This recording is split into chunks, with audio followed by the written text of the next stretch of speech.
नमस्कार दोस्तों, स्वागत है आप सभी का हमारे YouTube चैनल विनीत वर्मा। दोस्तों कि जैसा कि आज नोटिफिकेशन आप सभी का यूपी एपीओ का आ गया है, तो दोस्तों यूपी एपीओ का नोटिफिकेशन का मतलब है एक बहुत बड़ी आप सभी के लिए वैकेंसी, जो आपको अपने ही प्रदेश में नौकरी पाने का बेस्ट मौका दे रही है। यूपी बहुत अच्छी जगह है और यहाँ पर आप नौकरी करके काफ़ी अच्छा महसूस करेंगे। तो दोस्तों इस नौकरी में लगभग 90,000 फॉर्म पड़ेंगे और इसमें एज जो लिमिट है मैक्सिमम 40 साल है, यानी कि इसमें बहुत बड़ी भीड़ आ जाती है और हमारे साथ ऐसे अनुभवी लोग होते हैं जिनको हम पीछे करके हमें आगे निकलना होता है, क्योंकि इसमें सब्जेक्ट की संख्या लाख की कम है। अगर 16 सब्जेक्ट जो अभी जोड़े गए हैं मेंस को छोड़ दिया जाए, तो इसलिए हमें पूरी मजबूती के साथ तैयार रहना है। तो मैं इस पूरी वीडियो में जो आपके सामने नोट्स है, इस नोट्स को मैं पूरी तरीके से आपको समझाने की कोशिश करूँगा और मैं ये बताना चाहूँगा कि एक पूरी इस वीडियो को आप कितनी बार सुन सकते हैं उतनी बार सुनिएगा, और ये आपको कहीं ना कहीं परीक्षा में जो एविडेंस एक्ट का वेटेज है उसमें आपको मैक्सिमम नंबर गेन करवा देगा। तो दोस्तों इसके साथ आपको बेयर लेके बैठना है और इस एक्ट को सुनना है। जब ये एक्ट आप एक बार देख के सुन लेना, उसके बाद आप क्या करना, कुछ भी करते हैं, खाना बना रहे हैं, घूमने जा रहे हैं, कहीं भी जा रहे हैं, आप ऑडियो लेक्चर की तरह सुनते रहना है। तो दोस्तों शुरुआत करते हैं भारतीय साक्ष्य अधिनियम 2023। इससे पहले जो आपका एक्ट था 1872 का पढ़ना था। भारतीय साक्ष्य अधिनियम जो 1872 का था, उसमें जो हमने देखा था वहाँ पर हमने उस एक्ट को जो अंग्रेज़ों के द्वारा बनाई गई बिल थी वो 15 मार्च 1872 को अधिनियमित किया गया था और 1 सितंबर 1872 को लागू किया गया था। ये हमारा पहला जो साक्ष्य अधिनियम था जो स्टीफेन महोदय ने बनाया था, और उससे पहले हेनरी मैन महोदय ने बनाने की कोशिश किया था लेकिन वो सफल नहीं हुआ था। तो उसी ड्राफ्ट को वर्तमान सरकार के द्वारा बनाया गया है और वर्तमान सरकार इस पूरे एक्ट को संशोधित रूप में हमारे सामने 2023 में प्रस्तुत कर दिया है। और ये भारतीय साक्ष्य अधिनियम 2023 दिनांक 11 अगस्त 2023 को, कितनी तारीख को, 11 अगस्त 2023 को लोकसभा के पटल पर रखा गया और उसी दिन स्थायी समिति को भेज दिया गया। यानी 11 अगस्त को लोकसभा के समक्ष आया और उसी दिन ये स्थायी समिति को भेज दिया गया। समिति ने अपनी रिपोर्ट 10 नवंबर 2023 को प्रस्तुत किया और दिनांक 25 दिसंबर 2023 को राष्ट्रपति की इस पर सहमति प्राप्त हो गई और 1 जुलाई 2024 को भारतीय साक्ष्य अधिनियम आपका लागू हो गया। भारतीय साक्ष्य अधिनियम 2023 में कुल जो धाराएं हैं वो 170 हैं। इसमें कुल चैप्टरों की संख्या जो है वो 12 है और उसमें भाग जो हैं वो 4 हैं। जो आपको शॉर्ट फॉर्म में इसको हम पहले इंडियन एविडेंस को ईए एक्ट 1872 पढ़ते थे, वहीं पर इसे बीएसए 1872 ना कहकर बीएसए 2023 के नाम से भी अब पढ़ना शुरुआत कर देंगे। तो बीएसए 2023 का एक्ट है और इसका एक्ट नंबर 47 है। तो भारतीय साक्ष्य अधिनियम की हम लोग शुरुआत करते हैं। आप लोग अपना बेयर ले लेना। इसकी महत्वपूर्ण बातों पे पहले बात करूंगा कि भारतीय साक्ष्य अधिनियम 2023 एक्ट नंबर 47, ये भी डेट आपसे पूछी जाती है और ये 25 दिसंबर 2023 को राष्ट्रपति द्वारा एसेंट मिल गई थी। और राष्ट्रपति किसी भी अधिनियम पर अपनी एसेंट देते हैं, वो आपको मैंने बहुत बार बताया है कि आर्टिकल 111 के अंतर्गत देते हैं। आर्टिकल 111 के अंतर्गत, ये बात आप सभी को पता है। कुछ इंपॉर्टेंट फैक्ट हैं जो मैंने यहाँ पर लिख रखे हैं। इंपॉर्टेंट फैक्ट में है कि अधिनियम का आधार है लैटिन सूत्र, जैसे कि लेक्स फोरी। लेक्स फोरी का अर्थ है साक्ष्य देने की प्रक्रिया उस स्थान विधि से नियंत्रित होगी जहाँ की न्यायिक कार्रवाई की जाती है। यानी कि जब ये साक्ष्य विधि है, ये उस विधि को मान्यता प्रदान करेगी जहाँ पर व्यक्ति के खिलाफ न्यायिक कार्रवाई की जाती है। तो ये बात हो गई। फिर अगली बात है कि लेक्स लोसी का क्या मतलब है। जहाँ वाद कारण उत्पन्न हुआ है उस स्थान की विधि का मतलब होता है लेक्स लोसी। तो लेक्स कोरी का मतलब है, अगर आपसे इंटरव्यू में भी क्वेश्चन पूछा जाए कि साक्ष्य देने की प्रक्रिया उस स्थान की विधि से नियंत्रित होगी जहाँ की न्यायिक कार्रवाई की जाती है। और लेक्स लोसी का मतलब है जहाँ वाद कारण उत्पन्न हुआ है उस स्थान की विधि से है, उसे कहते हैं लेक्स लोसी। फिर आगे हम बात करेंगे कि साक्ष्य अधिनियम जो है इसमें कितने मौलिक नियम काम करते हैं, इसके गोल्डन रूल क्या है।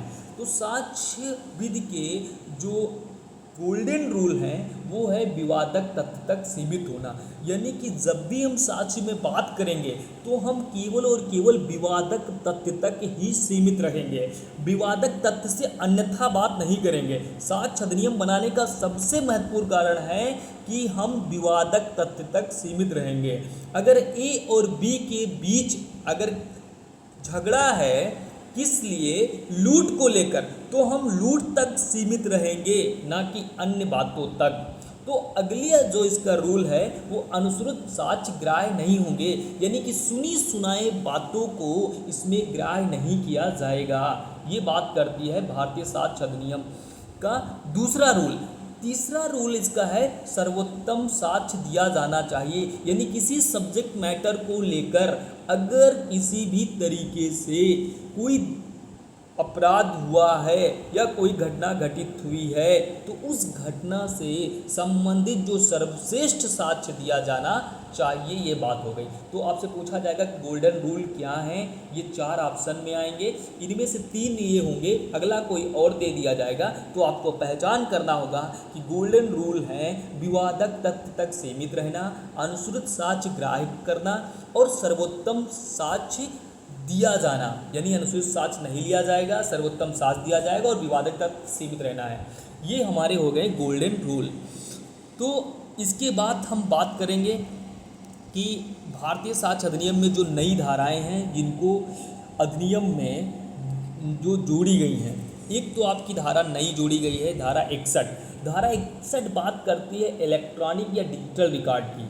क्या बात करती है, इलेक्ट्रॉनिक या डिजिटल रिकॉर्ड। इस अधिनियम में कुछ भी आधार पर साक्ष्य में इलेक्ट्रॉनिक या डिजिटल रिकॉर्ड की ग्राह्यता से इनकार करने के लिए लागू नहीं होगी कि यह एक इलेक्ट्रॉनिक या डिजिटल रिकॉर्ड है। ऐसा रिकॉर्ड का धारा 63 के अधीन समान कानूनी प्रभाव, वैधता और अन्य दस्तावेज के रूप में प्रवर्तनीय होगा। धारा 63(4)(c) में बात की गई है जो इलेक्ट्रॉनिक दस्तावेज के बाबत द्वितीयक साक्ष्य के रूप में दिए गए प्रिंट आउट आदि के सही होने के संबंध में प्रमाण पत्र, जो एविडेंस एक्ट की धारा 65(b) प्रमाण पत्र का प्रारूप के संबंध में था, उसके स्थान पर यह बात कही गई। अगली बात आपकी यहाँ पर जोड़ी गई धारा 170 जो निरसन एवं व्यावृत्ति, यानी कुछ बात यहाँ पर जो है रिपील की बात करेगा और सेविंग, यानी कि आपको 3 बातें ये महत्वपूर्ण हैं जो पुरानी अपनी एविडेंस एक्ट से अलग आपको मिलेंगी। फिर हम क्या करते हैं कि देखते हैं कि इसमें कौन कौन सी बातों को हटा दिया गया है, यानी पुरानी जो एविडेंस एक्ट में 1872 में आप पढ़ के आए हैं उनसे इसमें कौन सी ऐसी बातें हैं जिनको इस संहिता के अंतर्गत हटा दिया गया है। क्या है, धारा 82 जो धारा 82 बात करती थी इंडियन एविडेंस एक्ट की, मुद्रा या हस्ताक्षर के सबूत के बिना इंग्लैंड में ग्राह्य दस्तावेज के बारे में अवधारणा, यानी मुद्रा हस्ताक्षर के सबूत के बिना जो इंग्लैंड में ग्राह्य दस्तावेज के बारे में अवधारणा थी 82 को अब स्थान नहीं दिया गया है।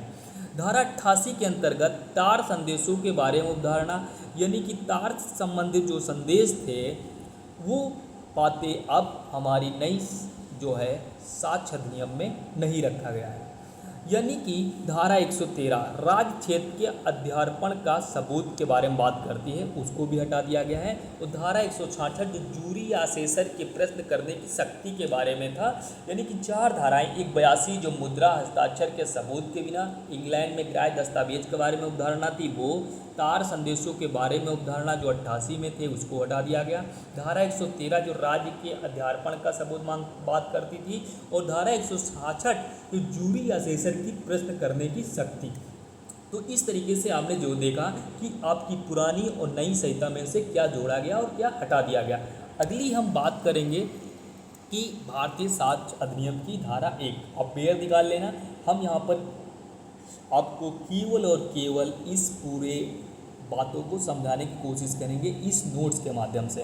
पहली धारा कहती है संक्षिप्त नाम, विस्तार और प्रारंभ। तो ये कहाँ लागू है? तो ये लागू है, जो भारतीय साक्ष्य अधिनियम है वो लागू है सभी न्यायिक कार्रवाइयों पर, और सेना न्यायालय भी अब शामिल कर लिए गए हैं। जबकि पहले आपने देखा था कि 7 विषयों के अतिरिक्त सभी न्यायिक कार्रवाइयों पर साक्ष्य विषय लागू थी। 7 वो कार्रवाई थी। जम्मू कश्मीर पे लागू नहीं था, आर्मी एक्ट पे नहीं लागू था, नेवल डिसिप्लिन एक्ट पे नहीं लागू था, और इंडियन नेवी डिसिप्लिन एक्ट पे नहीं लागू था, एयरफोर्स एक्ट पे नहीं लागू था, शपथ पत्रों पर नहीं लागू था, मध्यस्थों पर नहीं लागू था। ये बातें पहले आपके एविडेंस एक्ट में थी। लेकिन अब ये क्या है कि हमको इस धारा से केवल 2 बातें तैयार करके जाना है कि ये कहाँ पर लागू है और कहाँ पर लागू नहीं है। तो लागू है सभी न्यायिक कार्रवाइयों पर, और सेना न्यायालय भी इसमें शामिल हैं। ये बात आपकी हो गई। फिर ये जो साक्ष्य अधिनियम की पहली धारा कहती है कि कहाँ पर यह अधिनियम लागू नहीं होगा। एक तो ये लागू नहीं होगा शपथ पत्र पर, और मध्यस्थ के समझ कार्रवाइयों पर लागू नहीं होगा। अब किसी भी प्रैक्टिस पेपर को उठा लेंगे, आपसे यही क्वेश्चन पूछा जाता है कि किस चीज़ पर एविडेंस एक्ट लागू होती है, किस सब्जेक्ट मैटर पर लागू नहीं होता। आपका कोई भी एक्ट 2 तरीके से लागू होता है, एक तो विषय संबंधित, दूसरा क्षेत्राधिकार संबंधित। तो विषय आप के हैं न्यायिक कार्रवाई और सेना न्यायालय, तो इन पर ये लागू है। लेकिन ऐसे 2 विषय हैं जिन पर ये नहीं लागू होगा, एक शपथ पत्र है, दूसरा है मध्यस्थ के समझ कार्रवाइयों पर लागू नहीं होगी। क्लियर आप सभी को? दूसरी बात जो आपकी धारा 2 है, जो पहले आपकी धारा 2 नहीं थी, अधिनियम उसमें निरसित थी, लेकिन यहाँ पर परिभाषा खंड नया आपका बना है। इसमें आपको धारा 2 में बात की गई है। सबसे पहले बात की गई है न्यायालय की। तो न्यायालय में आते हैं, न्यायालय के अंतर्गत क्या आएगा?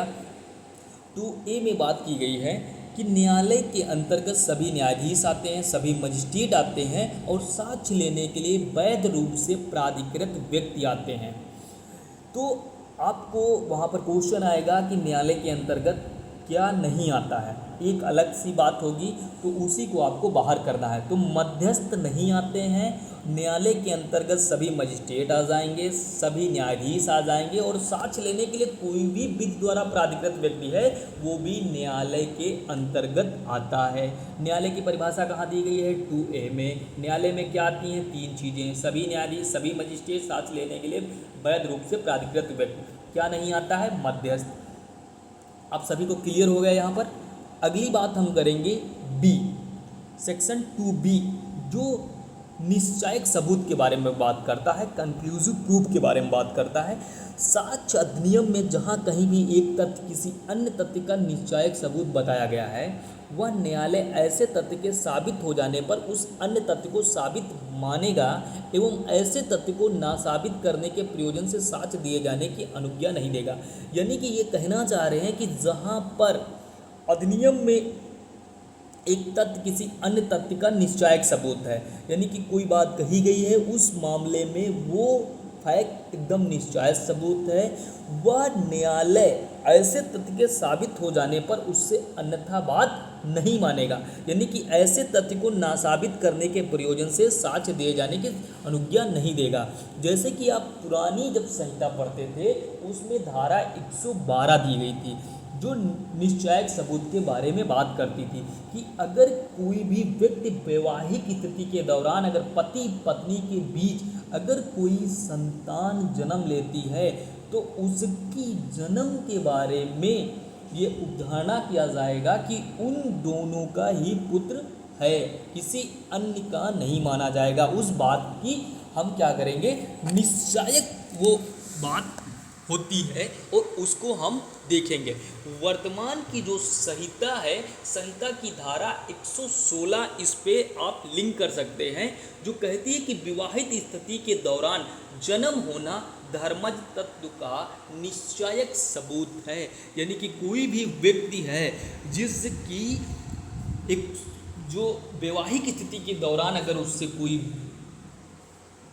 जन्म लेता है, तो जन्म को ये माना जाएगा कि वो जो है उसका निश्चायक सबूत है। फिर अगली हम परिभाषा देखेंगे 2C। 2C क्या कहती है? डिसप्रूफ यानी ना साबित।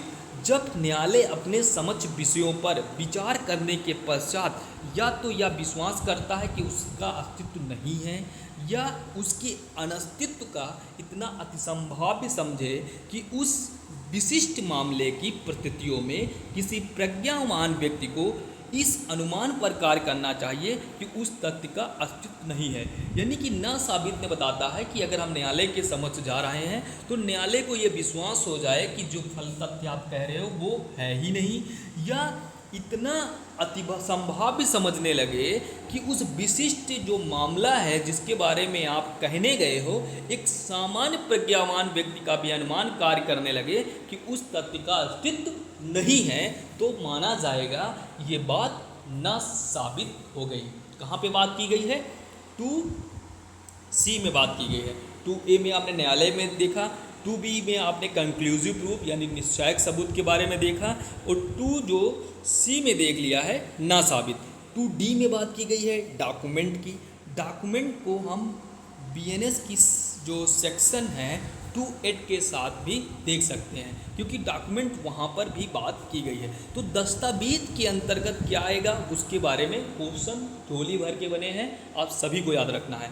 दस्तावेज से ऐसा कोई विषय विपरीत है जिसको किसी पदार्थ पर अक्षरों द्वारा, अंकों द्वारा या चिन्हों के साधन द्वारा या उनमें से एक या अधिक साधनों द्वारा अभिव्यक्ति वर्णित है या अभिलेखबद्ध किया जाता है, तो उससे दस्तावेज माना जाएगा। इस धारा के लिए कोई बात चाहे वो कागज पर या पत्थर पर या किसी अन्य चीज पर शब्दों, अंकों, अन्य तरीकों के द्वारा अंकित हो तो दस्तावेज कही जाएगी। जैसा कि वाहन पर लिखा पंजीयन नंबर, अंगूठी पर अंकित नाम आदि। इसके अंतर्गत इलेक्ट्रॉनिक डिजिटल अभिलेख भी शामिल हैं। यानी कि दस्तावेज का अगर हम डायग्राम देखते हैं तो दस्तावेज के में अभिलेख के प्रयोजन से उपयोग किए जाने के आशायद कोई विषय पदार्थों पर अभिव्यक्त या वर्णित है, अंकों द्वारा, चिन्हों द्वारा, एक या अधिक साधन द्वारा, अक्षरों द्वारा, तो हम क्या मानते हैं वो दस्तावेज है। यहाँ पर आप जब बुक रीड करेंगे अवतार सिंह की, वहाँ पर बात की गई है कि अगर कोई भी जो दूध वाला है किसी व्यक्ति को डेली दूध देता है और उसके यहाँ दीवार पर जब वो दूध देने आता है तो पहले दिन से वो चिन्ह बनाने लगता है। एक दिन का दूध दिया तो एक चिन्ह वहाँ पर बना दिया, एक डंडी खींच दी। दूसरे दिन का दूध दिया तो 2 डंडी खींच दी। तीसरे दिन का दूध दिया तो 3 डंडियाँ वहाँ पर खींच दी। तो इस तरीके से अगर कभी विवाद हो कि इस व्यक्ति ने दूध कितने दिन दिया है तो उस दीवार पे जो उन्होंने अंकित किया था अपनी भाषा में, तो वो भी दस्तावेज माना जाएगा। आप सब समझ पा रहे होंगे कि दस्तावेज के अंतर्गत क्या आएगा। दस्तावेज के अंतर्गत हमारे केवल पेपर नहीं आते हैं या डिजिटल फॉर्म नहीं आते हैं, यहाँ तक शिलालेख पे हम अगर कुछ लिख देते हैं, पत्थर पे लिख देंगे, पत्तों पर लिख देंगे, तब भी उसे दस्तावेज माना जाएगा। क्लियर आप सभी को? यहाँ पर एक केस आपको देखना है, रामा रेड्डी वर्सेस BB गिरी AIR 1971। सुप्रीम कोर्ट ने बातचीत के टैप रिकॉर्डर को दस्तावेजी साक्ष्य माना। यानी दस्तावेज आपके 2 तरीके से यहाँ पर बताएंगे। एक तो दस्तावेज ये जो हमारे लिखित रूप में होता है, दूसरा हमारा मौखिक रूप से भी यहाँ पर चीज़ें बता रहे हैं। तो रामा रेड्डी वर्सेस BB गिरी AIR 1978 में सुप्रीम कोर्ट ने क्या किया कि बातचीत के टैप रिकॉर्ड को दस्तावेजी साक्ष्य माना। जबकि आप सभी को लग रहा होगा कि ये मौखिक होना चाहिए, लेकिन नहीं, वो आपका दस्तावेजी साक्ष्य माना जाएगा। किस केस में कहा गया? तो रामा रेड्डी वर्सेस BB गिरी। दूसरा केस हम सब देखते हैं Abdul Razak versus state of Maharashtra का है। AIR 1968 सेक्शन 234 में सेक्शन 34 में खोजी कुत्ते की मदद से तथ्यों की खोज को वैज्ञानिक साक्ष्य माना गया। यानी कि इस धारा की जो धारा 32 है और वहाँ पर 34 जब आप पढ़ोगे पुराने में, तो वहाँ पर आप देखेंगे कि अब्दुल रज़ाक का जो केस है वो खोजी कुत्ते के द्वारा जो भी तथ्य मिलते हैं उसको वैज्ञानिक साक्ष्य माना गया। अगर यहाँ से क्वेश्चन देखा जाए तो यही पूछा जाता है कि खोजी कुत्ते के द्वारा जो साक्ष्य होता है वो कैसा होता है, दस्तावेजी होता है, मौखिक होता है, वैज्ञानिक होता है, या इनमें से कोई नहीं। तो वहाँ पर हम करेंगे ऑप्शन कि खोजी कुत्ते की मदद से तथ्यों की खोज को वैज्ञानिक खोज माना गया। या आपसे ये स्टेटमेंट पूछ लिया जाएगा कि खोजी कुत्ते के द्वारा जो भी साक्ष्य खोजे जाते हैं वो किस केस में जो है क्या वैज्ञानिक साक्ष्य माना गया है। तो आपको वहाँ पर ऑप्शन टिक करना है, अब्दुल रज़ाक वर्सेस स्टीट। तो इस तरीके से ये आपको क्लियर हो गया। कुछ इसके दृष्टवान दिए गए हैं, दृष्टांत से भी क्वेश्चन बनता है। तो लेख जो हैं वो भी दस्तावेज है, मुद्रित, शिला मुद्रित या फोटो चित्र शब्द दस्तावेज हैं, मानचित्र, रेखांकन दस्तावेज हैं, धातु व शिला पर उत्कृष्ट लेख दस्तावेज हैं, व्यंग्य चित्र दस्तावेज हैं, ईमेल, सर्वर, लॉग, इलेक्ट्रॉनिक अभिलेख, कंप्यूटर, लैपटॉप या स्मार्टफोन में दस्तावेज, मैसेज, वेबसाइट, स्थानीय साक्ष्य और डिजिटल डिवाइस से संग्रहित वॉइस मेल मैसेज दस्तावेज हैं। तो इस तरीके से आपने देख लिया कि दस्तावेज में बहुत सारी चीज़ आती हैं। क्लियर हो गया। फिर हमने कहाँ पढ़ा था द डॉक्यूमेंट को, 2D में। सबसे पहली बात है हमें परिभाषा तो याद होना चाहिए कहाँ पे क्या है, उसके अंदर की बातें हमको बाद में देखनी होती हैं। जो ई में बात की गई है एविडेंस की, यानी साक्ष्य की। साक्ष्य शब्द के अंतर्गत क्या आता है? साक्ष्य शब्द के अंतर्गत मौखिक साक्ष्य और दस्तावेजी साक्ष्य आते हैं। तो मौखिक साक्ष्य क्या है? वे समस्त कथन जिसमें इलेक्ट्रॉनिक रूप से दिए गए कथन शामिल हैं, जिसे न्यायालय जांच के अधीन तथ्य के विषयों के संबंध में अपने समझ साक्ष्यों द्वारा किए जाने की अनुमति देता है या अपेक्षा करता है, और ऐसे दस्तावेजी साक्ष्य कहलाते हैं। ये थोड़ी सी परिभाषा गलत है। न्यायालय के निरीक्षण के लिए प्रस्तुत किए गए सभी दस्तावेज जिसमें इलेक्ट्रॉनिक या डिजिटल अभिलेख भी हैं और ऐसे दस्तावेजी साक्ष्य कहे जाते हैं। मौखिक साक्ष्य वो साक्ष्य होते हैं जो न्यायालय अपने समझ जांचाधीन विषय के संबंध में साक्षी के हाजिर होने पर उसकी अनुमति देता है कि आप किसी भी बात को कहें। तब वहाँ पर ये माना जाता है कि वो जो है वो क्या होगा, आपका दस्तावेजी साक्ष्य, वो मौखिक साक्ष्य होगा। यहाँ पे थोड़ा सा कभी कभी लिखने में गलत हो जाता है। तो साक्ष्य की परिभाषा में आप जब बेर देखते होंगे तो वहाँ पे लिखा है साक्ष्य शब्द से अभिप्रेत है और उसकी अंतर्गत आते हैं नंबर 1, वहाँ पे बात की गई है वे सभी बयान जिनके जांचाधीन तथ्य के विषयों के संबंध में न्यायालय अपने सामने साक्षियों द्वारा किए जाने की अनुज्ञा देता है या अपेक्षा करता है, तो ऐसे कथन को मौखिक साक्ष्य कहते हैं। ये आप लोग सुधार लेना, थोड़ा नोट्स में गड़बड़ लिख गया है। दूसरी बात यहाँ पर है जो कहा जाता है कि न्यायालय के निरीक्षण के लिए पेश की गई सब दस्तावेजें जिसमें इलेक्ट्रॉनिक अभिलेख शामिल हैं दस्तावेजी साक्ष्य कहलाते हैं। तो एक बात हम समझेंगे मोटा मोटा कि साक्ष्य क्या है। साक्ष्य शब्द को अंग्रेजी की समानार्थी शब्द एविडेंस या लैटिन के एबिटर, या जिसका अर्थ है स्पष्ट रूप से दर्शित करना, यानी स्पष्ट रूप से साबित करना, उसे हम क्या कहेंगे, साक्ष्य शब्द कहेंगे। और साक्ष्य में तुमसे क्वेश्चन जो पूछा गया है कि अंग्रेजी का किस समानार्थी शब्द, जो साक्ष्य शब्द का अंग्रेजी समानार्थी है एविडेंस, और ये किस लैटिन शब्द से बना है, तो एबिटेयर से बना है, और जिसका अर्थ है स्पष्ट रूप से दर्शित करना या साबित करना। बेंथम ने भी एक बार ये परिभाषा पूछी गई है बेंथम के अनुसार साक्षी न्यायालय के आँख एवं कान होते हैं। यानी कि वहाँ पर पूछा गया आपसे क्वेश्चन कि किस व्यक्ति ने कहा है कि साक्षी न्यायालय के आँख एवं कान होते हैं, तो ये बात कहा है बेंथम महोदय ने। खोजी कुत्ते का साक्ष्य, ये आपने अभी पढ़ लिया है। खोजी कुत्ते द्वारा खोजा गया साक्ष्य यद्यपि ग्राह्य होता है परंतु उसे अधिक वजन नहीं होता है, यानी कि उसकी वैल्यू इतनी ज़्यादा नहीं होती है। खोजी कुत्ते का साक्ष्य तो ग्राह्य है, वैज्ञानिक साक्ष्य अभी ने पढ़ा है आपने, लेकिन इसका वजन जो है बहुत ज़्यादा नहीं होता है। ये बात कही गई है अब्दुल रज़ाक बनाम राज 1969 में। अगली हम बात करेंगे ई के बाद एफ में तथ्य के बारे में।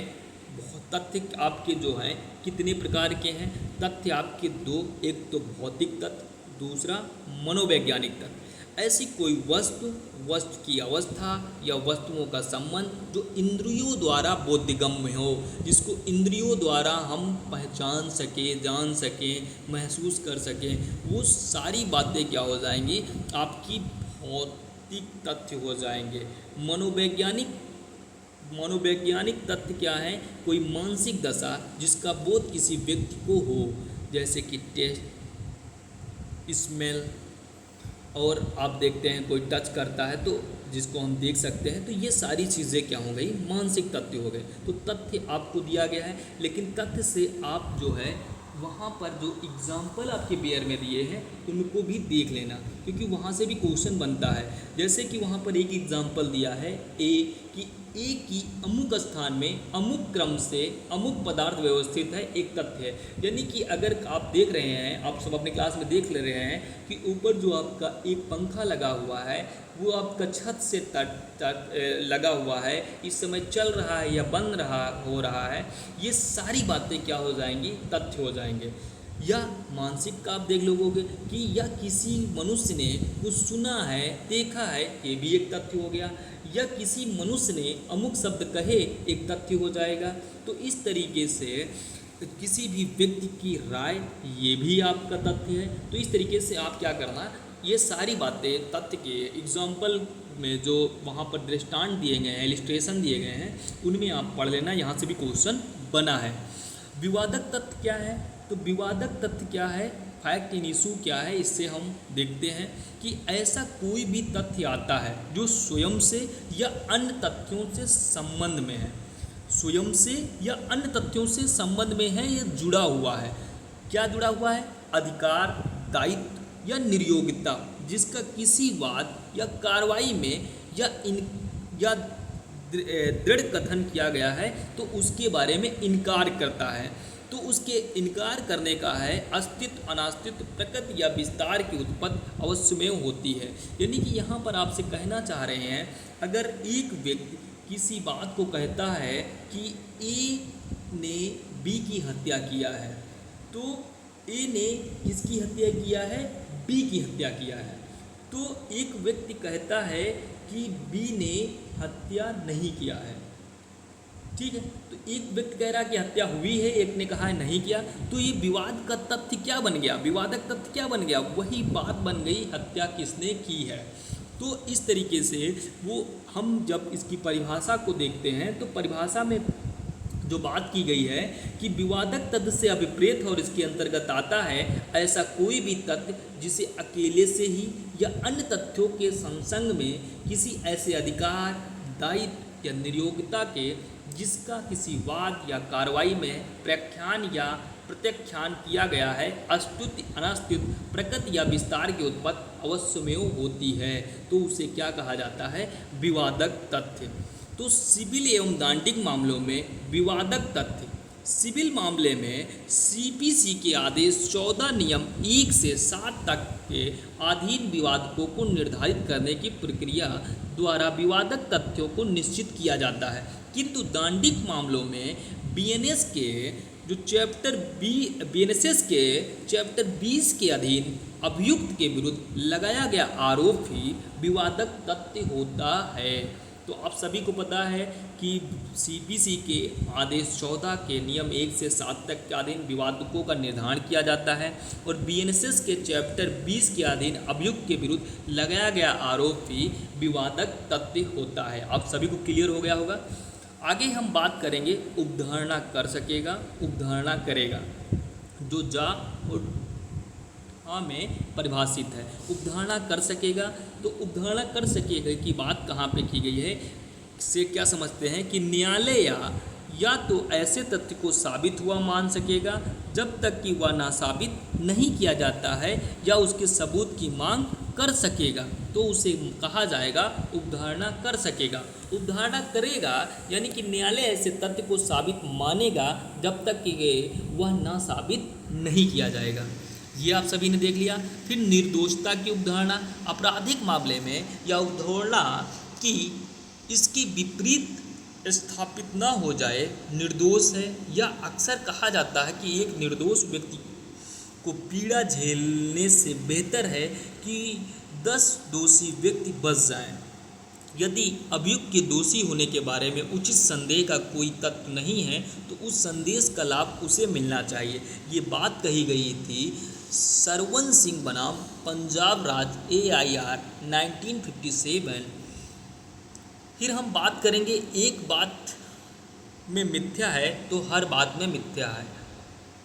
तो यहाँ पर बात किया गया है कि जो विधि का नियम नहीं है बल्कि सावधानी का नियम है, इसका भारत में कोई उपयोग नहीं है। अनाज को भूसी से अलग करना न्यायालय का कर्तव्य है। जहाँ अनाज को भूसी से अलग किया जा सकता है वहाँ इस तथ्य के बावजूद कि अन्य आरोपी व्यक्ति के अपराध को साबित करने के लिए साक्ष्य अपर्याप्त पाए गए हैं, न्यायालय आरोपी को दोषी ठहराने के लिए स्वतंत्र होगा। तो यहाँ पर हमने बात कर ली और ये सारी बातें करी गई हैं हरिश्चंद्र और अन्य बनाम दिल्ली राज्य के मामले में। अब अगली बात हम करेंगे जो झा में बात की गई है यानी आई में, साबित नहीं हुआ। क्या नहीं हुआ? साबित नहीं हुआ। तो साबित नहीं हुआ की बात की गई है जब तक वह ना तो साबित किया गया हो और ना ही ना साबित, यानी कि साबित नहीं हुआ कहा जाएगा किसी बात को कोई साबित नहीं कर सकता है, ना तो उसको ना साबित किया गया है। मतलब जो बात कहने कोई न्यायालय में आया गया था उसने भी उस बात को प्रूव नहीं किया, एक व्यक्ति उस बात को मना करने आया था वो भी उस बात को मना नहीं कर पाया, तो ऐसी सिचुएशन में कहा जाएगा साबित नहीं हुआ। साबित क्या होता है? जब न्यायालय अपने समझ के विषयों पर विचार करने के पश्चात या तो यह विश्वास करे कि उस तथ्य का अस्तित्व है या उसके अस्तित्व का इतना अतिसंभाव्य समझे कि उस विशिष्ट मामले की परिस्थितियों में किसी प्रज्ञावान व्यक्ति को इस अनुमान पर कार्य करना चाहिए कि उस तथ्य का अस्तित्व है, तो ये बात कहा जाएगा साबित। फिर हम बात करेंगे जो हमारी परिभाषा है सुसंगत तथ्य। सुसंगत के बारे में कहा जाता है यानी रिलेवेंट के बारे में कि एक तथ्य को दूसरे तथ्य से सुसंगत कहा जाता है जब तथ्यों की सुसंगति से सम्मत इस अधिनियम के उपबंधों में निर्दिष्ट प्रकारों में से किसी भी प्रकार से वह तथ्य एक दूसरे से जुड़े हैं तो उसको सुसंगत माना जाएगा। तो इस तरीके से आपकी जो ये परिभाषा थी वो समाप्त होती हैं। तो परिभाषाओं को एक बार एक नज़र में, क्योंकि हमसे वहाँ पर पूछा जाता है जो परिभाषाएं हैं उनका किस में क्या परिभाषित किया गया इसके बारे में सबसे ज़्यादा हमें परिभाषा याद करने की ज़रूरत होती है, क्योंकि ये हमारी मैचिंग से लेकर हमारा एक एक नंबर बहुत इम्पोर्टेंट है। तो आपने 2(1)A में देखा था न्यायालय की परिभाषा, 2(1)B में देखा था निश्चायक सबूत की परिभाषा, 2(1)C में देखा था ना साबित की परिभाषा, 2(1)D में परिभाषा देखी थी दस्तावेज की, 2(1)E में परिभाषा देखी थी आपने साक्ष्य के, 2(1) जो है F में परिभाषा देखा था फैक्ट की यानी कि तथ्य की, 2(1) के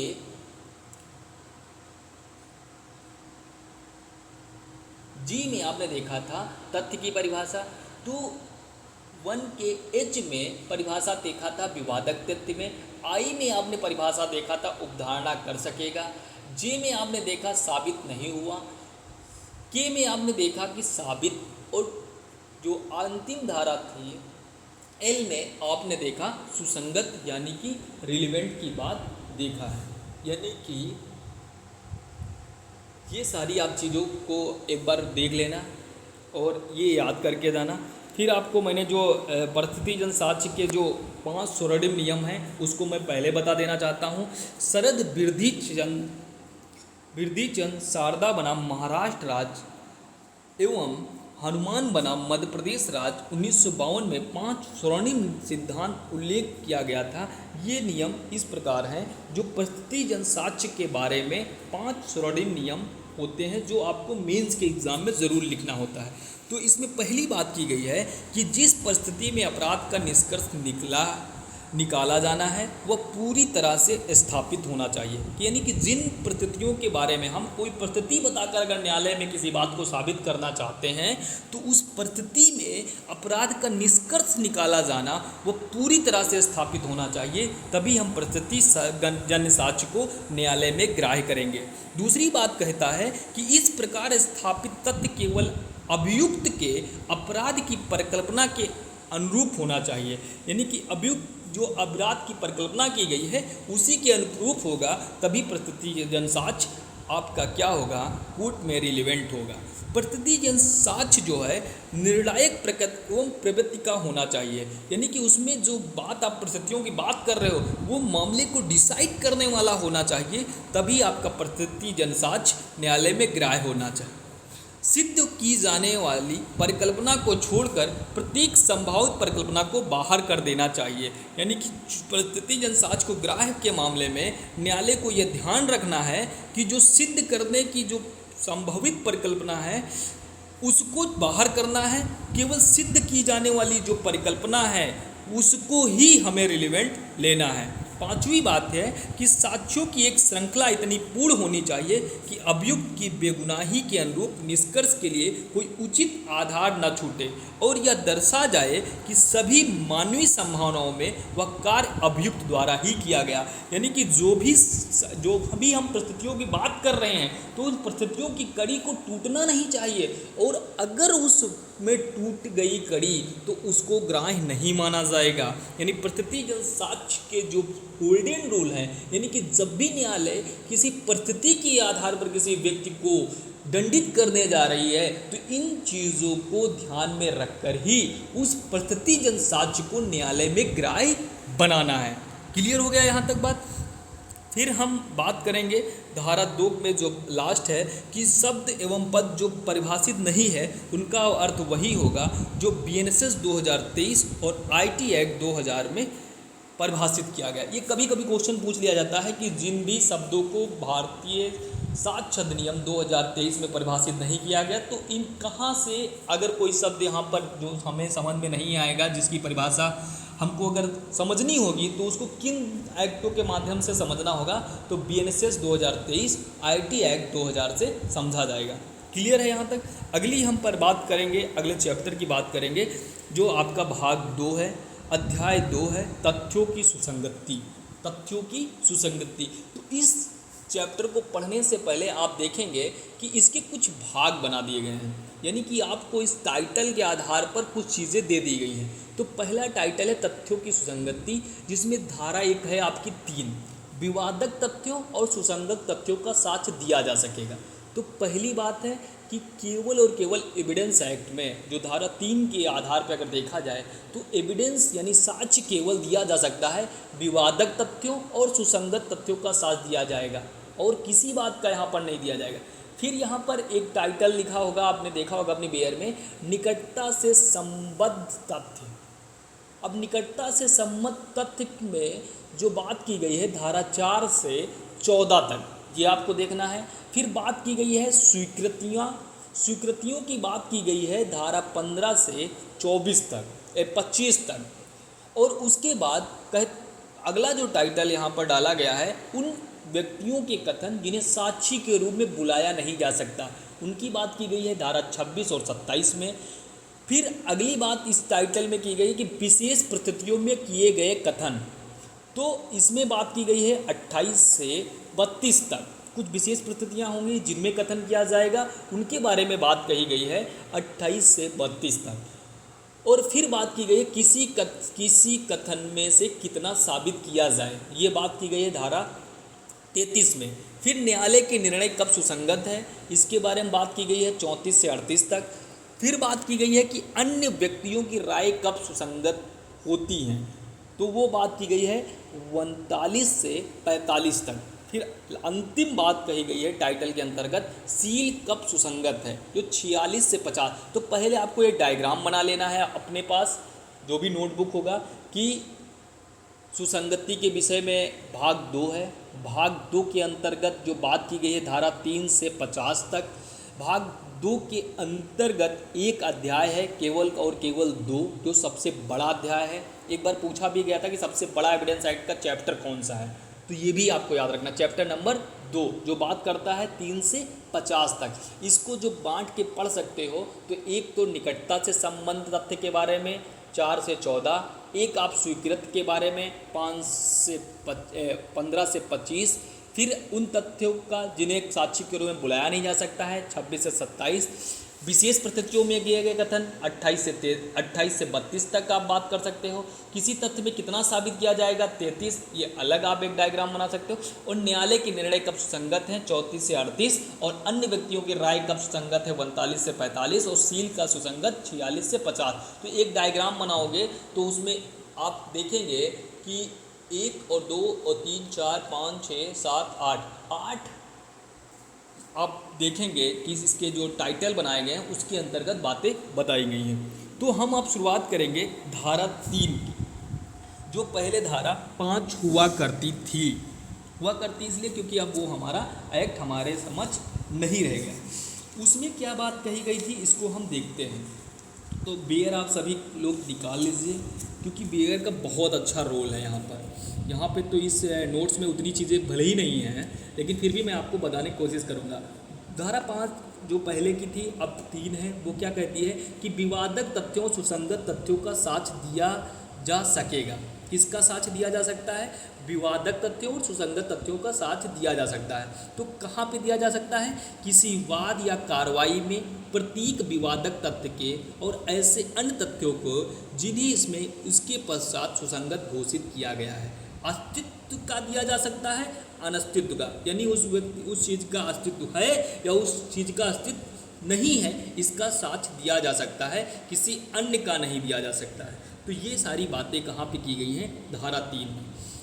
और इस पे R वर्सेस रिचर्डसन का वाद भी आपको तैयार करना है। और इस धारा को पूछा जाएगा कि भारतीय साक्ष्य अधिनियम की कुंजी कौन सी है, क्रोड कौन सा है, आधारशिला कौन सी धारा है? तो क्रोड, कुंजी, आधारशिला जो धारा है भारतीय साक्ष्य अधिनियम 2023 की, वो धारा 3 है। क्योंकि यही धारा बताती है कि फालतू बातें कोर्ट में नहीं कहनी है। बातें अगर कोर्ट में कहनी है तो केवल विवादक तथ्यों की, सुसंगत तथ्यों का साक्ष्य दिया जाएगा, फालतू कोई बात नहीं होगी। तो कहा जाता है कि कुंजी जो है भारतीय साक्ष्य अधिनियम की धारा 3 है, क्रोड भारतीय साक्ष्य अधिनियम की धारा 3 है, आधारशिला जो है वो 3 है। जैसे कि हमने देखा था संविधान, कि संविधान हमारे की जो कुंजी है वो उद्देशिका है।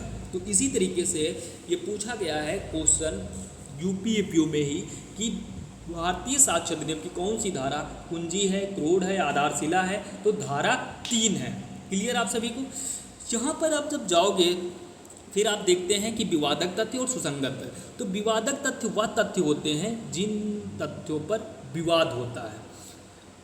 किसी वाद या कार्रवाई में जिन तथ्यों पर पक्षकार सहमत नहीं होते हैं उन्हें विवादक तथ्य कहा जाता है। किसी तथ्य को विवादक तथ्य तब ही माना जाएगा जब यह शर्त पूरी करता हो।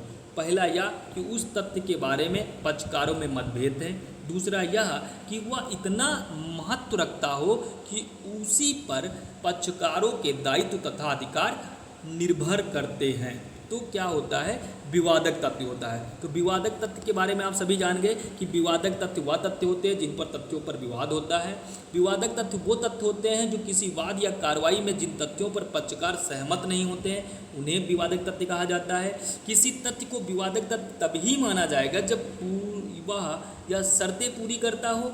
पहला नियम यह है, उसकी 2 शर्त हैं। पहला ये है कि वह किसी तथ्य के बारे में पक्षकारों में मतभेद हो। दूसरा यह कि उतना महत्व रखता हो कि उसी पर पक्षकारों के दायित्व और अधिकार निर्भर करते हों, तो उसे विवादक तथ्य माना जाएगा।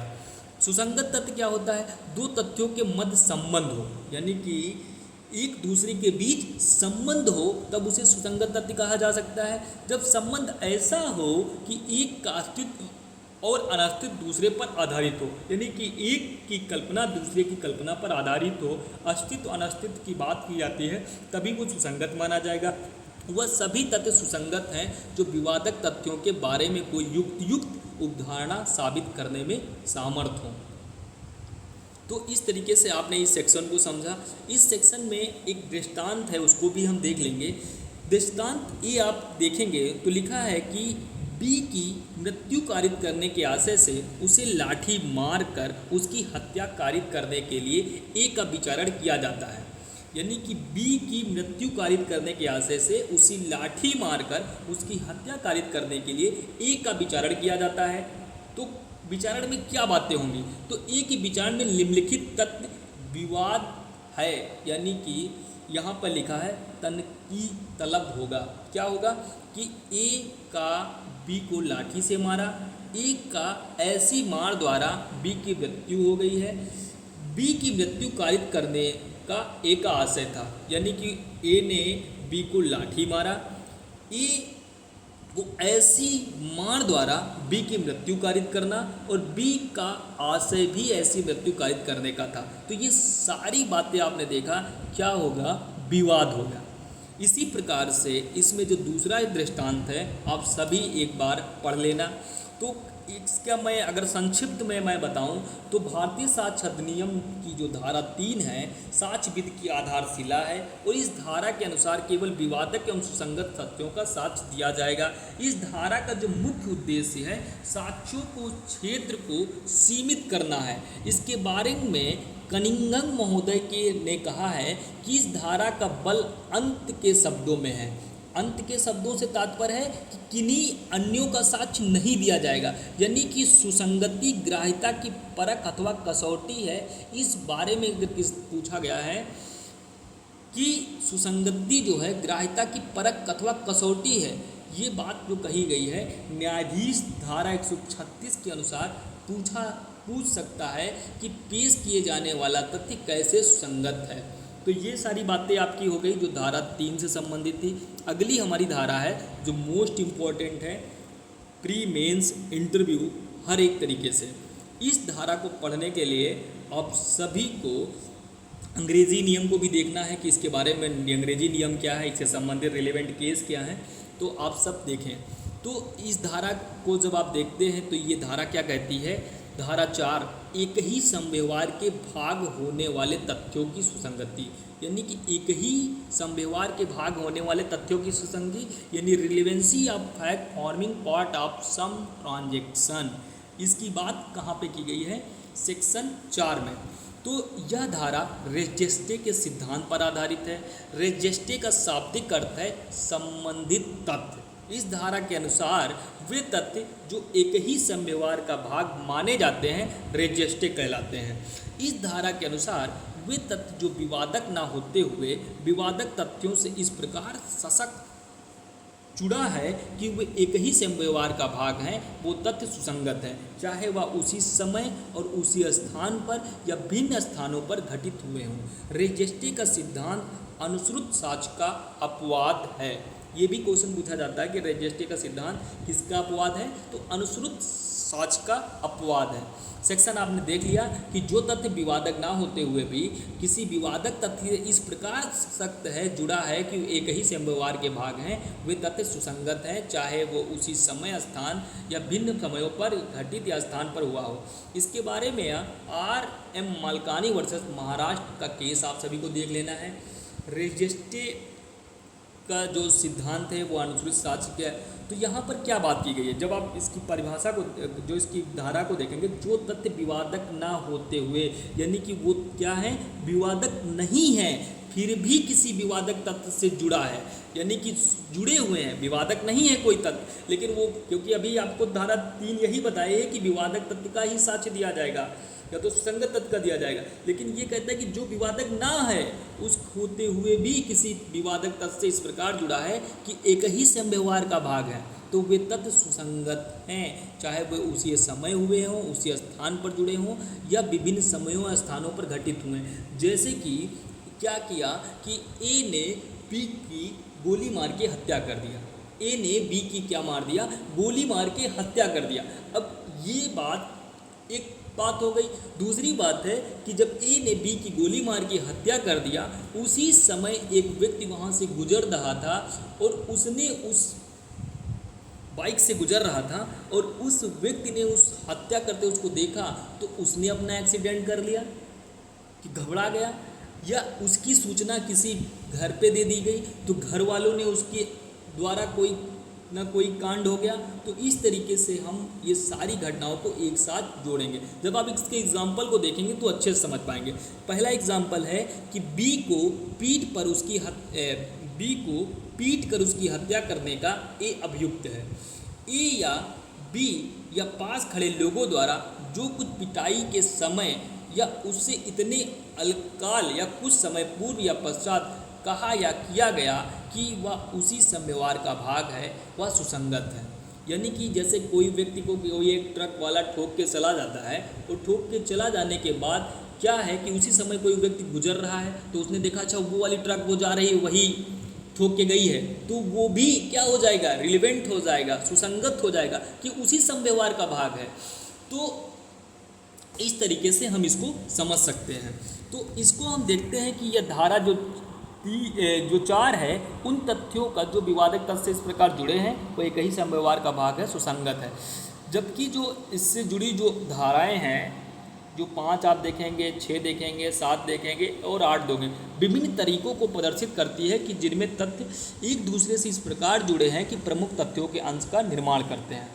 तो ये बात जो रेजेस्टे का जो सिद्धांत है, एक ही संव्यवहार का जो भाग है, डॉक्ट्रिन ऑफ रेजेस्टे जो देखते हैं, ये जो दो धारा है आंग्ल विधि के उस सिद्धांत पर आधारित है जिसे रेजेस्टे का सिद्धांत कहते हैं। अब रेजेस्टे अनिश्चितताओं को जन्म देता है, यह लैटिन भाषा का शब्द है जिसका तात्पर्य है ऐसे कथन या कार्य जो उसी संव्यवहार के साथ हुए हों। रतन बनाम क्वीन का एक मामला इस पर देख लेना आप सब, आर बनाम पोस्टर का मामला देख लेना, आंध्र प्रदेश राज्य बनाम पी सत्यनारायण का केस देख लेना, और आर बनाम वेडिंग फील्ड का केस भी इसी से संबंधित है, उसको भी आप सभी देख लेना। इम्पोर्टेंट इसमें बात इस केस में, जैसे आर बनाम जो क्वीन 1971 का केस है, इसमें है कि इस प्रकरण में गोली चलाने पर लड़की ने टेलीफोन ऑपरेटर से पुलिस सहायता की मांग की, अपना पता बताया और अचानक कॉल ठप हो गई। पुलिस 5 मिनट के अंदर उस स्थान पर पहुंच गई और एक महिला का शव पाया। पुलिस के कुछ ही समय में पहुंचने और शव प्राप्त करने, टेलीफोन करने और पुलिस से मदद मांगने के तथ्य एक ही संव्यवहार के भाग माने गए। फिर आर बनाम पोस्टर का जो वाद है 1834 का है। इस मामले में क्या हुआ कि गवाह ने भागता हुआ ट्रक देखा और घटना नहीं, लेकिन न्यायालय ने एक ही संव्यवहार का भाग होने के कारण ऐसे अनुसूचित साक्ष्य को स्वीकार कर लिया। अगली हम जो धारा है उसको हम देखेंगे। अगली धारा जो आपकी 5 है, जो बात करती है वे तथ्य जो विवादक तथ्यों के प्रसंग, हेतुक और परिणाम है।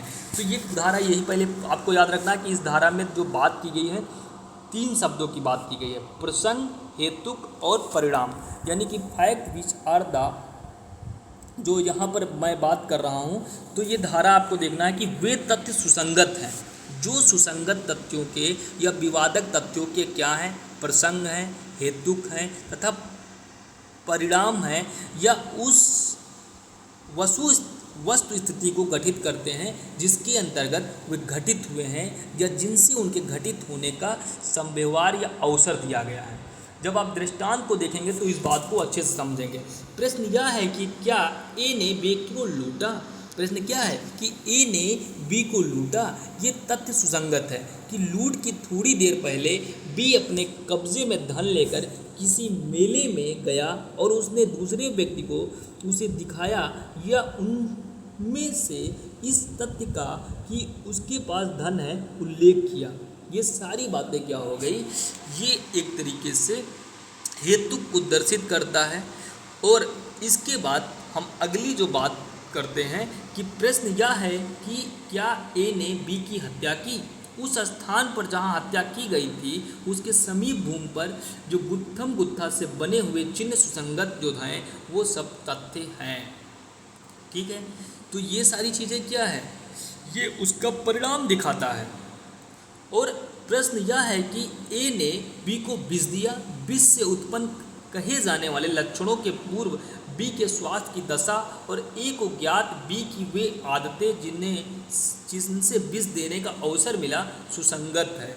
ये आर बनाम डोनेल के केस में देख सकते हैं। तो इस तरीके से जो आपकी धारा है वो धारा 5 समाप्त होती है। अगली धारा पे हम बात करेंगे धारा 6। धारा 6 क्या कहती है? हेतु तैयारी।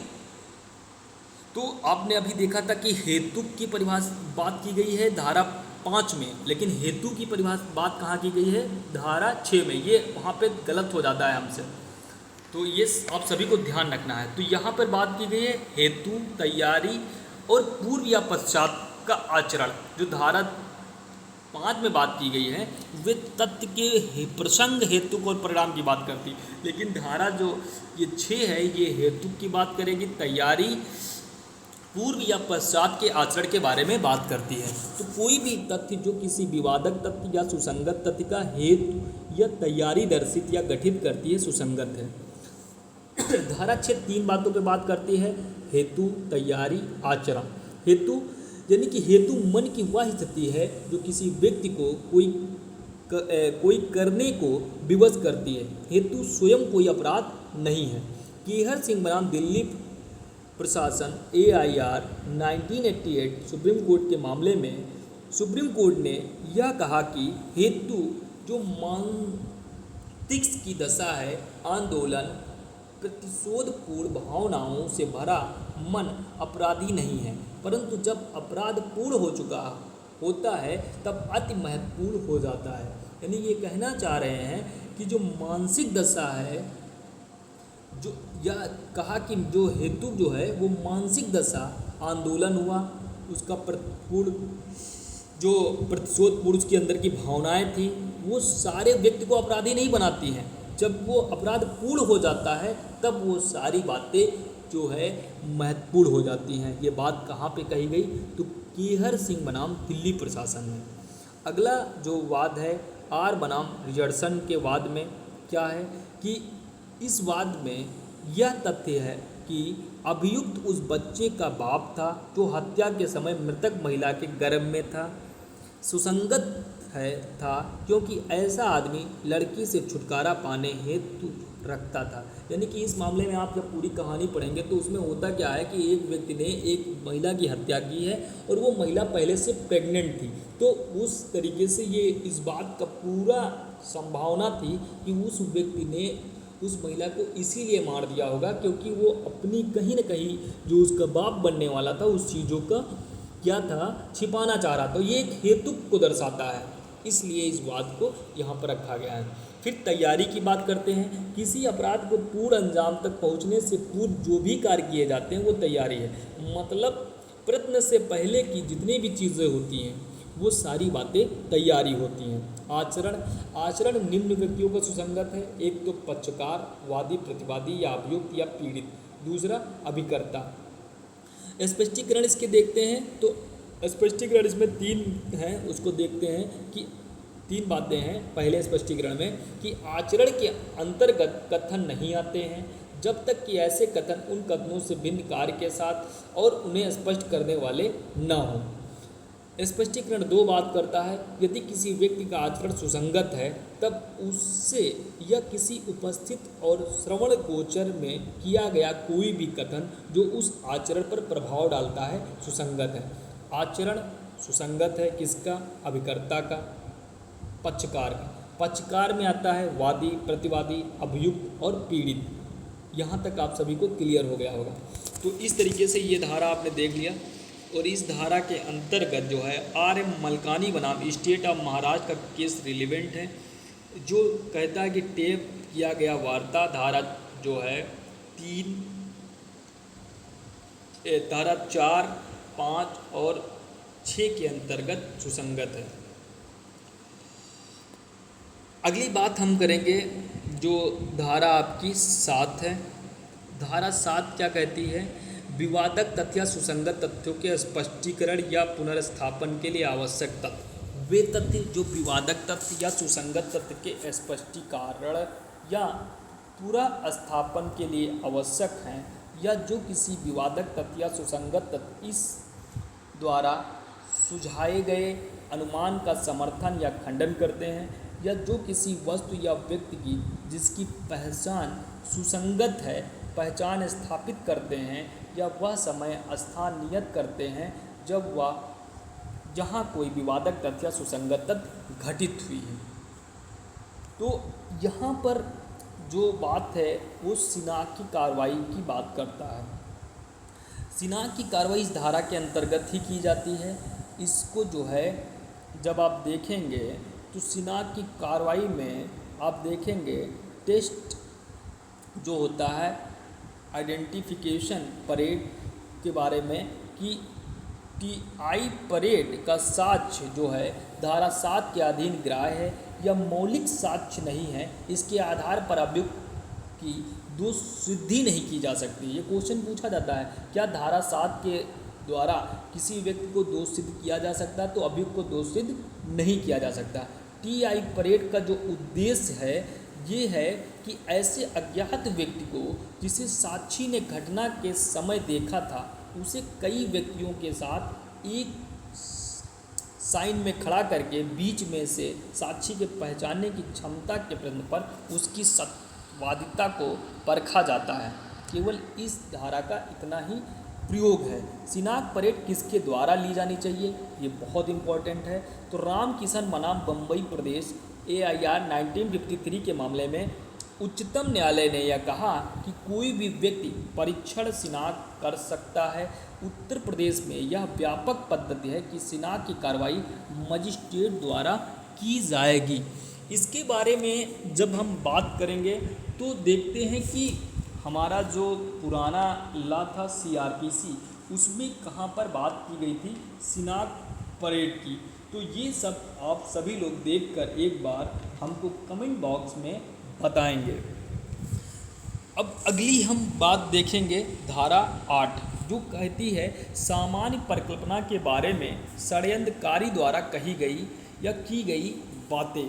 तो धारा 8 लागू होने के लिए जो आवश्यक शर्तें हैं, पहली शर्त है यह विश्वास होना चाहिए कि 2 या 2 से अधिक व्यक्ति ने मिलकर षड्यंत्र किया हो, या कार्य उस समय के बाद होना चाहिए जब उनमें से किसी एक व्यक्ति द्वारा ऐसा आशय मन में धारण हुआ है।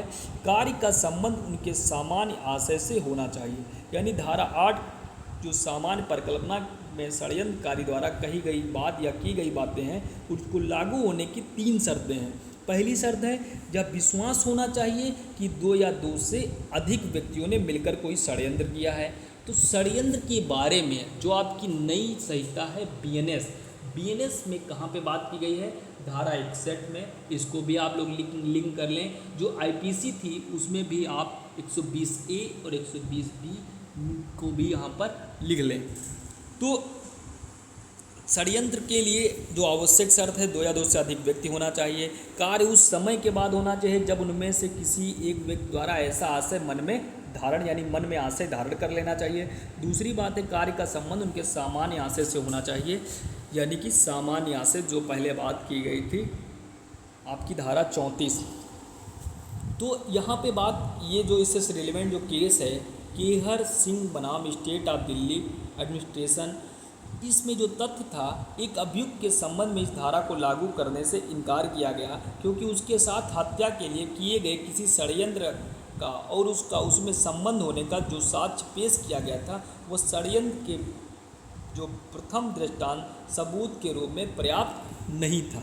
षड्यंत्र को अब जो है देखते हैं कि षड्यंत्र क्या होता है। तो 2 या अधिक व्यक्तियों के बीच में किसी विधिविरुद्ध कार्य को करने के लिए या विधिपूर्ण साधनों द्वारा कोई विधिपूर्ण कार्य करने के लिए संयोजन या करार से बनता है। इसके साथ आपको मैंने सेक्शन बता ही दिया है, ये देख लेना आप सब। फिर अगली जो धारा है धारा 9। धारा 9 क्या कहती है, वे तथ्य जो अन्यथा सुसंगत नहीं हैं सुसंगत हैं। इसी पर सिद्धांत है प्ली ऑफ बाई का सिद्धांत, अन्यत उपस्थिति का सिद्धांत। तो ये धारा जो पहले एविडेंस एक्ट की सेक्शन 11 में थी अब ये 9 में आ गई है। ये बात क्या करती है, वे तथ्य जो अन्यथा सुसंगत नहीं है सुसंगत हैं, वे किसी विवादक तथ्य या सुसंगत तथ्य से असंगत हैं। वे स्वयं या अन्य तथ्यों के संवर्ग में किसी विवादक तथ्य या सुसंगत तथ्य का अस्तित्व या अनुस्तित्व अत्यंत अतिसंभाव्य या अनधिक संभाव्य बनाते हैं। तो वहाँ पर हम क्या करेंगे, तो हम क्या देखते हैं, अन्यत्र उपस्थिति का जो है सिद्धांत लागू करते हैं। अन्यत्र उपस्थिति का सिद्धांत से आप क्या समझते हैं, अभियुक्त का अपराध किए जाने के समय अन्य स्थान पर विद्यमान रहने का साक्ष्य अन्यत्र उपस्थिति कहा जाता है। इसमें एक केस है कालू मिर्जा बनाम एम्परर AIR 1910 के मामले में। प्रश्न यह था कि क्या एक व्यक्ति अभ्यासिक छली है, यह तथ्य है कि वह ऐसे संगठन का सदस्य है जो सम्मिलित रूप से अभ्यासता छल करने के लिए गठित किया गया है, सुसंगत होकर ग्राह्य है। ये सारी बातें आप सभी को हो गई। तो एक बार हम क्या करेंगे कि इस धारा के दृष्टांत को तैयार कर लेना, क्योंकि दृष्टांत पूछे जाते हैं। 2 दृष्टांत हैं। पहला दृष्टांत है कि प्रश्न यह है कि क्या ए ने किसी अमुक दिन कलकत्ते में अपराध किया। यह तथ्य है कि इस दिन लाहौर में था, सुसंगत है। यानी कि आप बात कह रहे हैं कि वो कहाँ था, कलकत्ते में, लेकिन एक ये भी तथ्य है कि लाहौर में। ये ज़्यादातर मूवियों में देखेंगे कि मूवी में कोई जो क्रिमिनल एक्टिविटी वाला व्यक्ति होता है, एक समय में कोई कांड करेगा, अपराध करेगा, दूसरे ही उसी समय उसी के दौरान दूसरी जगह पर अपने आप को किसी होटल में, किसी एयरपोर्ट से, किसी विदेश में अपने आप को दिखाकर बच जाता है। तो इस चीज़ को मूवी में आप बहुत अच्छे से देखते होंगे। अगली जो हमारी 12 है वो बात करती है धारा 10। धारा 10 क्या कहती है कि जब कभी नुकसानी क्या है, जब कभी नुकसानी का दावा किया गया है तब निम्नलिखित विवादक तथ्य होंगे। यानी जब कभी नुकसानी का दावा किया जाएगा तो निम्नलिखित जो है विवादक तथ्य होंगे। क्या होंगे, क्या वादी नुकसानी के लिए हकदार है, यदि है तो कितनी रकम के लिए है, अगर वो है हकदार तो कितनी रकम के लिए है, इसके बारे में बात की गई है। तो केवल इस धारा को हम इतना ही पढ़ना है, ये बहुत ज़्यादा इम्पोर्टेंट नहीं है। धारा 11 जो बात करती है ये इम्पोर्टेंट धारा है। धारा जो 11 है वो कहती है जब अधिकार या रूढ़ प्रश्नगत है तब सुसंगत तथ्य। यानी कि जब अधिकार प्रश्नगत है या प्रथा कोई है तब सुसंगत तथ्य क्या होंगे, उसके बारे में बात करता है कि जब अधिकार या रूढ़ प्रश्नगत है तब सुसंगत तथ्य। जब कि किसी अधिकार या रूढ़ के अस्तित्व के बारे में प्रश्न है तो वो निम्नलिखित तथ्य सुसंगत होंगे। तो क्या क्या होंगे, कोई संव्यवहार या विशिष्ट उदाहरण। कोई संव्यवहार में आता है जिसके द्वारा अधिकार, रूढ़, सृजित, दावाकृत, उपांतरित, मान्यकृत या दृढ़ कथित इनकार की गई है। जिसके द्वारा अधिकार, रूढ़, दावाकृत, मान्य या प्रयोग की गई थी, उसका प्रयोग विवादग्रस्त था, दृढ़ कथन किया गया था या उसका अनुसरण नहीं किया गया था। यानी कि जब इस धारा को पढ़ोगे तो पहली बात की गई है कि कोई संव्यवहार जिसके द्वारा प्रश्नगत अधिकार या रूढ़ सुस्पष्ट, दावाकृत, उपांतरित, मान्यकृत, प्रख्यात या प्रख्यात की गई थी जो उसके अस्तित्व से असंगत था। तो इस तरीके से आप देखेंगे कि केवल यहाँ से हेडिंग पूछी जाती है कि अधिकार या रूढ़ प्रश्नगत है तब तथ्य सुसंगत है, किस धारा में बात की गई है। तो आपको धारा याद करना 11 में। धारा 12 बात करती है मन या शरीर की दशा या शारीरिक संवेदना का अस्तित्व दर्शित करने वाले तथ्य। तथ्य 2 प्रकार के होते हैं, एक तो भौतिक, दूसरा मानसिक। भौतिक तथ्य इंद्रियों द्वारा बोधगम्य होते हैं, मानसिक तथ्य चेतना के अधीन होते हैं तथा इंद्रियों द्वारा बोधगम्य नहीं होते हैं। मन की जो दशा है, यहाँ पर जो आपकी मन की दशा को रिलेवेंट बनाया गया है आशय के रूप में, ज्ञान के रूप में, सद्भावना के रूप में, उपेक्षा के रूप में, उतावलेपन के रूप में, वैमनस्य के रूप में, शरीर की दशा के रूप में, सदिच्छा के रूप में, शारीरिक संवेदना के रूप में। यानी 9 प्रकार के आपकी मन की दशाओं के बारे में बात की गई है। तो मन की इन दशाओं को दर्शित करने वाले साक्ष्य तब तक सुसंगत होंगे जब किसी वाद या कार्रवाई में ऐसे मन या शरीर की ऐसी दशा सुसंगत हो या विवादक हो। अगली धारा जो बात करती है धारा 13, जो कार्य आकस्मिक या शास्य था, इस प्रश्न का प्रकाश डालने वाले तथ्य। जब प्रश्न यह है कि कार्य आकस्मिक था या साशय था या किसी विशिष्ट ज्ञान या आशय से किया गया था, तब यह तथ्य कि आकस्मिक या साशय और ऐसे कार्य समस्त घटनाओं की आवल्य का भाग है। इसमें हर एक घटना के साथ वह कार्य करने वाला संप्रक्त या सुसंगत था। यह धारा ओमनी जो प्रजुमडाई राइट टू सोलिटर एस ईटा के सूत्र पर आधारित है, जिसका अर्थ है कि सभी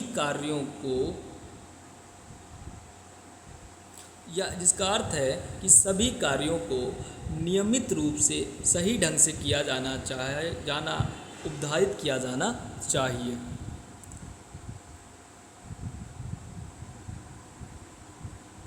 अगली जो धारा है 14, जो आपको बात करती है कारोबार के अनुक्रम का अस्तित्व कब सुसंगत है।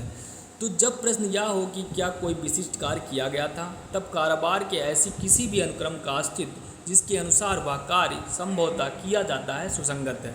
धारा 14 को धारा 119 के साथ पढ़ना चाहिए। आर बनाम पोस्टर का इस पे केस है कि इस मामले में अभियुक्त पर यह आरोप था कि उसने व्यक्ति के ऊपर अपनी गाड़ी चढ़ाकर उसकी हत्या की थी। एक गवाह जो पेश किया गया था, उसने बताया कि उसने अभियुक्त को गाड़ी स्पीड से चलाते देखा, परंतु दुर्घटना नहीं। न्यायालय ने निर्णित किया कि घटना के कारण के बारे में मृतक ने बताया हुआ स्पष्ट रूप से ग्राह्य था। तो एक तरीके से ये क्या था, उसके कारोबार या अनुक्रम के बारे में था, इसलिए इसको ग्राह्य कर लिया। अगली धारा है जो मोस्ट इम्पॉर्टेंट है, स्वीकृति की परिभाषा। आपसे पूछा जाएगा किसकी परिभाषा धारा 2 के अंतर्गत नहीं दी गई है, तो किसकी नहीं दी गई? स्वीकृति की परिभाषा नहीं दी गई। तो कोई कथन जो मौखिक है, दस्तावेजी है, इलेक्ट्रॉनिक प्रारूप में अंतर्विष्ट है, जो किसी विवादक तथ्य या सुसंगत तथ्य के बारे में है, कोई अनुमान इंगित करता है और जो ऐसे व्यक्ति में से किसी के द्वारा और ऐसी परिस्थिति में किया गया है जो इसके पश्चात वर्णित है, तो वो क्या होगी? स्वीकृति होगी। स्वीकृति के आवश्यक जो तथ्य हैं उनको एक बार हम देख लेंगे। स्वीकृति के आवश्यक तथ्य को देखने से पहले हम ये आप सभी को बताना चाह रहे हैं कि जो स्वीकृति है वो इससे पहले आपका जो धारा थी 17 में परिभाषित थी, जो भारतीय जो एविडेंस एक्ट 1872 का था उसकी धारा 17 में, जबकि अब कहाँ पर है? 15 में है। तो स्वीकृति की आवश्यक तत्व है कि कथन का मौखिक या दस्तावेजी या इलेक्ट्रॉनिक रूप में होना चाहिए। कथन विवादक तथ्य या सुसंगत तथ्य के निष्कर्ष को इंगित करता हो। कथन धारा 16, 17, 18 में वर्णित व्यक्तियों द्वारा किया गया हो। कथन उक्त धाराओं में वर्णित परिस्थितियों में किया गया हो, तभी वो स्वीकृत माना जाएगा।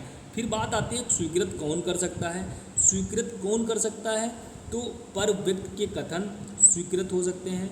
पूर्ववर्ती हक वाला व्यक्ति वो भी स्वीकृत कर सकता है। कार्रवाई में हितवत व्यक्ति वो भी स्वीकृत कर सकता है। मध्यस्थ की स्वीकृत किसी कार्रवाई के पक्षकार या ऐसे पक्षकार द्वारा प्राधिकृत अभिकर्ता या ऐसे पक्षकार के प्रतिनिधि की हैसियत से। तो एक तरीके से आपने देखा है कि 7 प्रकार से स्वीकृति को यहाँ पर बताया गया है कि कर सकता है व्यक्ति।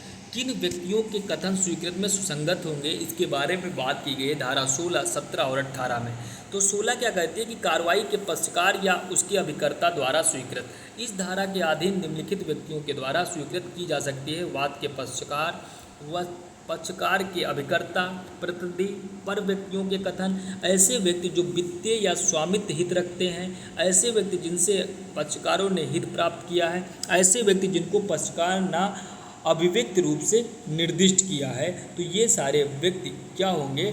स्वीकृत कर सकते हैं, जिसकी बात की गई है धारा 16 में। धारा 17 कहती है कि उन व्यक्तियों द्वारा स्वीकृत जिसकी स्थिति वाद के पक्षकारों के विरुद्ध साबित की जानी चाहिए। धारा 17 ऐसे व्यक्तियों के बारे में है जिनकी स्थिति विवादक तथ्य होती है, चाहे वह स्वयं कार्रवाई के पक्षकार न हो। धारा 18 कहती है वाद के पक्षकार द्वारा अभिव्यक्त रूप से निर्दिष्ट व्यक्तियों द्वारा स्वीकृतियाँ, यानी धारा 18 रेफरी के सिद्धांत को बताती है। यह सिद्धांत कहता है कि जब कोई पक्षकार किसी पर व्यक्ति का नाम किसी सूचना को प्राप्त करने के लिए बताता है, तो ऐसे पर व्यक्ति पर का उस विषय पर कोई भी कथन उस पक्षकार के विरुद्ध स्वीकृत हो जाएगा जिनसे उसे रेफरी बनाया था। तो हीराचंद कोठारी बनाम राजस्थान राज्य AIR 1985 के विवाद में को हम देखते हैं। इस जो धारा 18 से रिलेटेड है, जहां पर पक्षकार को तीसरे व्यक्ति के पास विवादित विषय की सूचना या राय के लिए निर्दिष्ट किया जाता है, तब तीसरे व्यक्ति द्वारा दिया गया कथन उस व्यक्ति के विरुद्ध जिसने निर्दिष्ट किया है स्वीकृत के रूप में स्वीकार किया जा सकता है। ये बारे में बात हो गई। धारा 19 क्या कहती है कि स्वीकृतियाँ का उन्हें करने वाले व्यक्ति के विरुद्ध और उनके द्वारा या उनकी ओर से साबित किया जाना। स्वीकृत उसे करने के विरुद्ध साक्ष्य होती है। रूल नंबर 1, स्वीकृतियाँ उन्हें करने वाले या उनके हित प्रतिनिधि के विरुद्ध सुसंगत होती है और साबित की जा सकती है। इस नियम के कुछ अपवाद भी हैं। भारतीय साक्ष्य अधिनियम 2023 की धारा 26, यदि स्वीकृत इस प्रकृति की है कि करने वाले व्यक्ति की मृत्यु होने पर धारा 26 के अंतर्गत सुसंगत होती है। भारतीय साक्ष्य अधिनियम की धारा 23 की धारा 12, यदि कथन स्वीकृत का संबंध उसे करने वाले व्यक्ति के मन या शरीर या किसी सुसंगत विवादक दशा के संदर्भ में है या किसी स्वीकृत के रूप में नहीं किंतु अन्यथा सुसंगत तथ्य कोई तथ्य जो धारा 4, 6, 7, 11 और 12 या धारा 26 के अधीन सुसंगत है, केवल इस कारण नामंजूर नहीं किया जाएगा कि उसने स्वीकृत का रूप धारण कर लिया है। धारा 20 हम लोग देखते हैं। धारा 20 बात करती है कि दस्तावेजों की अंतर्वस्त्र के बारे में मौखिक स्वीकृतियाँ कब सुसंगत होती हैं, यानी दस्तावेज की अंतर्वस्त्र को ना की सुसंगति के बारे में बात की गई है धारा 20 में।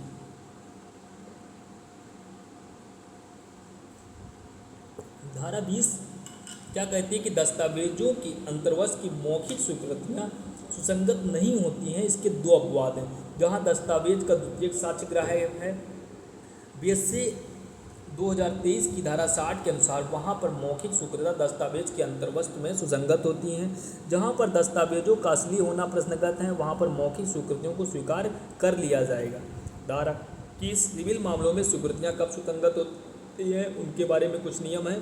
तो सिविल मामलों में की गई स्वीकृतियाँ सुसंगत नहीं हैं यदि वह इस शर्त पर की गई हैं कि उसका साक्ष्य नहीं दिया जाएगा। ऐसी परिस्थितियों में की गई हैं जिसमें न्यायालय का यह अनुमान कर सकता है कि पक्षकार उस मामले में परस्पर सहमत हो गए थे कि उसका साक्ष्य नहीं दिया जाएगा, तो उसके बारे में सिविल मामलों में स्वीकृति सुसंगत नहीं होती है। धारा 21 सिर्फ सिविल मामलों पर लागू होती है। बकार बनाम बिल्सर के बाद में इस संबंध में लीगल एक मैगजीन है, आप सभी को देख लेना है। जो या इसका जो शाब्दिक अर्थ है, यह कहता है कि राज्य के हित में कि मुकदमेबाजी का अंत हो, इसलिए इस बात को।